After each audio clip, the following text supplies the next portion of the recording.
ஓம் சாய்ராம். என் அன்பு செல்லமே, என்னுடைய அழகான தங்கமே, உன்னுடைய வாழ்க்கையில் எந்த ஒரு ஆசையும் உனக்காகவே இல்லை. உன்னுடைய குடும்பத்திற்காகவும் உன்னை சுற்றி இருப்பவர்களுக்காகவும் மட்டுமே தான் உள்ளது.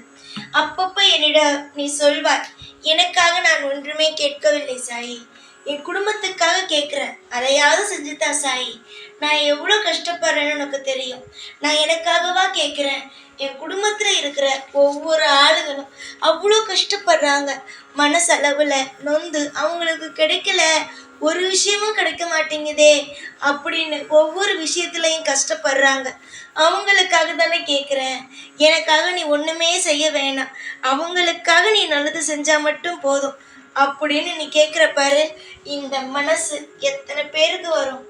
குடும்பத்தில் எத்தனை பேர் இருந்தாலும் எனக்காக செய், எனக்காக இந்த விஷயம் செய், அந்த விஷயத்த செய்யன்னு கேட்குறதுக்கு தான் இங்கே ஆட்கள் இருக்கிறாங்களே தவிர எனக்காக என் குடும்பத்துக்காக செய்யன்னு இங்கே கேட்குறதுக்கு யாருமே இல்லை. குடும்பம்னாலும் நீ கேட்குறது எப்படி தெரியுமா இருக்கு? எனக்கு கஷ்டத்தை கொடுத்துரு, என் குடும்பத்தில் இருக்கிறவங்களும் சந்தோஷமாக வைன்னு தான் கேட்குறேன். நீ கஷ்டப்பட்டா கூட பரவாயில்ல, உன் குடும்பத்தில் இருக்கிற எல்லாரும் நிம்மதியாக இருக்கணும்னு நினைக்கிறேன். உன்னுடைய எண்ணமெல்லாம் அவ்வளவு சுலபமாக யாருக்குமே வராதம்மா. உன் பிள்ளைங்களுக்கு இருக்கிற அனைத்து பிரச்சனையும் உன்கிட்ட கேட்குறேன். உன் துணைக்கு இருக்கிற அனைத்து பிரச்சனையும் எனக்கு கொடுத்துரு, அவங்களெல்லாம் நிம்மதியாக வாழ வையுங்கிற. இதெல்லாம் அவ்வளோ சுலபமாக யாருக்குமே கிடைக்காது. அவங்கவுங்க நல்லா இருக்கணும், நானும் நல்லா இருக்கணும் அப்படின்னு கேட்குறவங்கள தான் நான் பார்த்துருக்கேனே தவிர ஒன்றை மாதிரி அற்புதமாக இதே மாதிரி எல்லாரும் கேட்டாங்கன்னா வாழ்க்கையில் என்ன ஆகும்? சரி தங்கமே, உன்னுடைய குணமோ சிறந்த குணம். உன்னுடைய வாழ்க்கையில் உன்னுடைய குணம் போலவே சிறந்த பிள்ளையாக நீ வாழ்வாய். உன்னுடைய எதிர்பார்ப்புகள், உன்னுடைய வாழ்க்கையில் நீ ஆசைப்படுபவை ஒவ்வொன்றும் கண்டிப்பாக கூடிய விரைவாகவே நடக்கும். நீ ஒன்றும் தப்பாக எந்த ஒரு விஷயத்தையும் நினைக்கவில்லையே, சரியான விஷயத்தை தானே நீ நினைக்கிறாய். உன்னுடைய வாழ்க்கையில் எல்லாரும் நன்றாக இருக்க வேண்டும் என்று உன்னுடைய எதிர்பார்ப்புகளும் உன்னுடைய அனைத்து பாரங்களும் குறைந்து உன்னுடைய எதிர்பார்ப்புகளானது நிச்சயமாகவே நல்லபடியாகவே நடக்க ஆரம்பிக்கும். நீ சில சமயத்தில் சில விஷயங்களை நினைத்து கலங்குகிறாய். நடக்காமல் போயிடுமோ, என்னதான் செய்ய போகிறேன் என்று. ஆனால் நீ ஆசைப்படுவதை, நீ உன் குடும்பத்திற்காக ஆசைப்படும் ஒவ்வொன்றையும் எப்படி நான் நடத்தாமல் போவேன்? நடத்துவேன். ஒவ்வொன்றும் உன்னுடைய வாழ்க்கையை படிப்படியாக நடத்தி உன்னை வாழ வைப்பேன். துரோகிகளுக்கு மத்தியில் யாரெல்லாம் உன்னுடைய வாழ்க்கையில் நீ கெட்டு போக வேண்டும், உன்னுடைய வாழ்க்கையில் நீ நன்றாக இருக்கக்கூடாது, எல்லா நேரத்திலும் நீ உடைந்துதான் இருக்க வேண்டும், மனதளவிலும் நீ உடைந்து இருக்க வேண்டும், எல்லா சூழ்நிலையிலும் நீ உடைந்துதான் இருக்க வேண்டும் என்று நினைத்தார்களோ அவர்களுக்கு எல்லாருக்கும் மத்தியில் உன்னுடைய வாழ்க்கையிலையும் நான் உன்னை சிறந்த ஒரு ஆளாக மாற்றுவேன். எனக்கு தெரியும் தங்கமே, உன்னுடைய வாழ்க்கையை யாரெல்லாம் கெடுக்க நினைக்கிறார்கள். அது மட்டும் அல்லாமல் உன்னுடைய வாழ்க்கையில் யாரெல்லாம் உன்னை சித்திரவதை செய்கிறார்கள் என்பது எனக்கு தெரியும். உன்னுடைய வாழ்க்கையை வாழ விடாமல் கொடுமை செய்பவர்கள் யார் என்பது அனைத்துமே எனக்கு தெரியும். தெரியாதது என்பது எதுவும் அல்ல. உனக்கு நேரத்திற்கும் காலத்திற்கும் சரியாக நான் உதவி செய்து இருக்கிறேன். உதவி செய்யாத ஒரு அப்பா நான் அல்ல. உனக்கு எந்த ஒரு நிலையிலும் கஷ்டம் வந்துவிடக் கூடாது. எல்லா நிலையிலும் நீ கேட்டதை அடைய வேண்டும் என்பதற்காக உன்னோடு சேர்ந்து நானும் உழைத்து கொண்டுதான் இருக்கிறேன். ஆனால் வெளியிலிருந்து நீ பார்க்கும் பொழுது தனியாக உழைப்பது போலவும் தனியாக கஷ்டப்படுவது போலவும் தான் இருக்கும். ஆனால் நான் மட்டும் ஒரு விஷயத்தை சொல்கிறேன், நீ தனியாகவே இல்லை. எல்லா நேரத்திலேயும் நான் இருக்கிறேன். உன்னுடைய வாழ்க்கையில் அனைத்தையும் உனக்கு சொல்லிக் கொடுத்து எல்லாரையும் நம்புகிறாய் அல்லவா?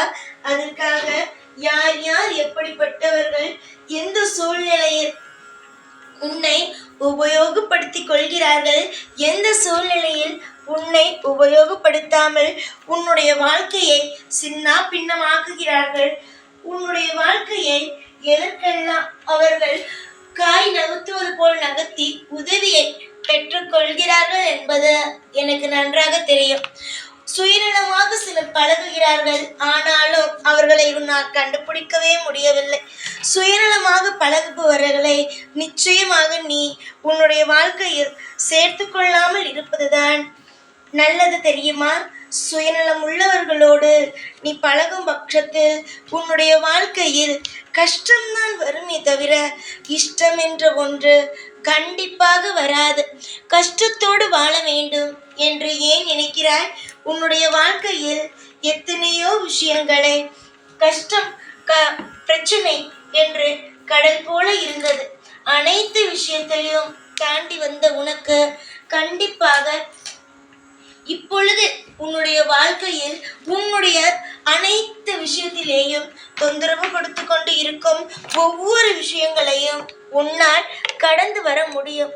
ஏற்கனவே உன்னுடைய வாழ்க்கையை பார்த்து அதிகமானவர்கள் என்ன குடும்பம் நடத்துகிறாய், என்னதான் செய்கிறாய், இப்படியெல்லாம் கஷ்டப்படுகிறாய், இன்னமுமா நீ அந்த கஷ்டத்திலிருந்து மீண்டு வரவில்லை என்று அத்தனை கேலி கிண்டல்களோடு பேசினார்கள்.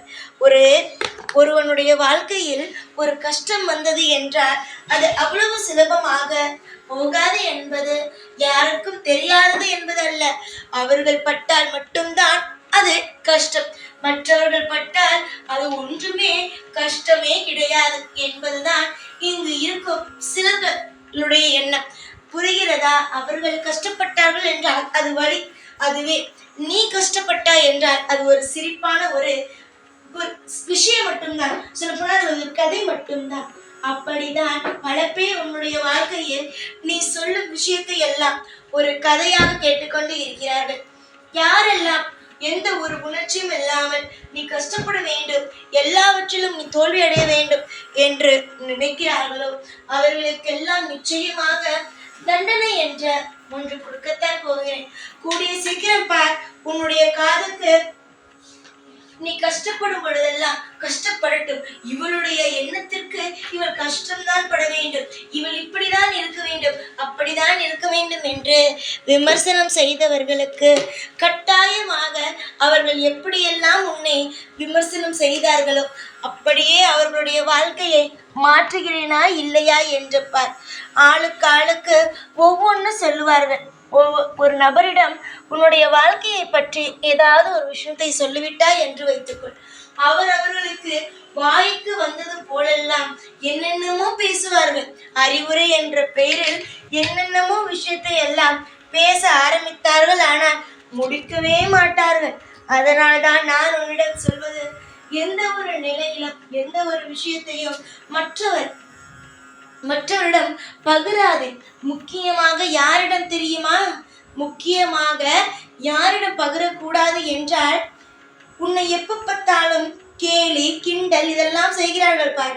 உன்னுடைய வாழ்க்கையில் நீ அழுது சொல்லும் விஷயத்தை எல்லாம் கதையாக கேட்கிறார்கள் பார், அவர்களுக்குத்தான். புரிந்ததா? உன்னுடைய வாழ்க்கையின் நிலைமையை எப்படியெல்லாம் கேட்கிறார்கள் பார். மோசமானவர்கள் இவர்கள் எல்லோரும். ஒரு மனிதன் ஜென்மம் என்பது அவரவர்களே சொல்லிக்கொண்டால்தான் உண்டு. ஆனால் பார்க்கும் நபர்களுக்கு இந்த மாதிரி இருப்பவர்கள் ஒரு அரக்கர்கள் தான். என்னுடைய கண் பார்வைக்குமே இவர்கள் எல்லோருமே ஒரு அரக்கர்கள் தான். மனுஷனுடைய ஒவ்வொரு விஷயத்தையும் புரிந்து கொள்ளாதவர்கள், வாயில்லாத ஜீவன்களை துன்புறுத்துபவர்கள், இவர்கள் எல்லோருமே அரக்கர்கள் தானே தவிர மனித ரூபத்தில் இருக்கும் அரக்கர்கள் தான். ஆனால் அவர்கள் என்ன நினைத்துக் கொள்கிறார்கள்? நிறைய நல்லது செய்யறோம், நிறைய விஷயத்தை செய்யறோம் நினைச்சு தப்பான ஒரு விஷயத்துல அடி எடுத்து வைக்கிறார்கள். விடு, அனைத்து விஷயத்தையும் விடு.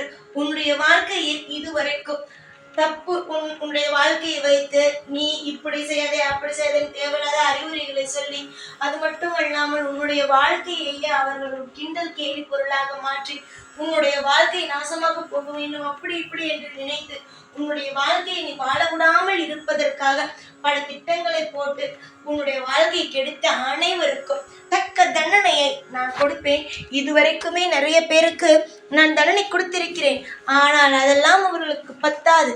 இன்னும் மேலும் மேலும் தண்டனைகளை கொடுத்து அவர்களை நான் திருந்தச் செய்வேன். இனிமேல் நீ எதையும் நினைத்து கவலைப்படாதே. கண்டிப்பாக ஒவ்வொரு நாளும் உனக்காக நான் இருப்பேன். ஓம் சாய்ராம்.